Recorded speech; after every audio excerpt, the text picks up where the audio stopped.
पैठणमध्ये गर्दी, कार्यकर्त्यांची लगबग।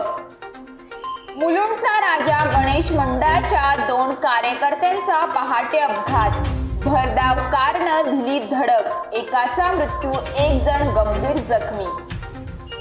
बदलापूर घटनेच्या पार्श्वभूमीवर शालेय मुलांच्या सुरक्षेच्या चौकशीसाठी 7 सदस्यीय समिती, तर 5000 नवीन एसटी बसगाड्या एसटीच्या ताफ्यात दाखल होणार। 1310 खाजगी एसटी बससाठी निविदा प्रक्रिया सुरू।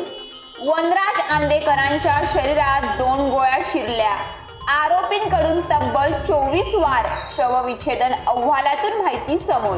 तर ठाण्यामध्ये अवजड वाहनांच्या नियमावलीचे काटेकोर पालन करा, महापालिका आयुक्त सौरभ राव यांचे निर्देश। तर एक्सप्रेसवाल्या बाप्पाला ब्रेक, 27 वर्षांची परंपरा रेल्वेच्या नकारामुळे थांबली। दरोड्याच्या तयारीत असलेल्या दरोडेखोरांना नागरिकांनी दिला बेदम चोप, मोठा शस्त्रसाठा जप्त। तर धावत्या दुचाकीवर झाड कोसळलं, विद्यार्थ्याचा मृत्यू, गोंदियातील धक्कादायक घटना। कोल्हापूरच्या उसाला पावसाचा मोठा फटका, वाढीव परिणाम, शेतकरी हतबल।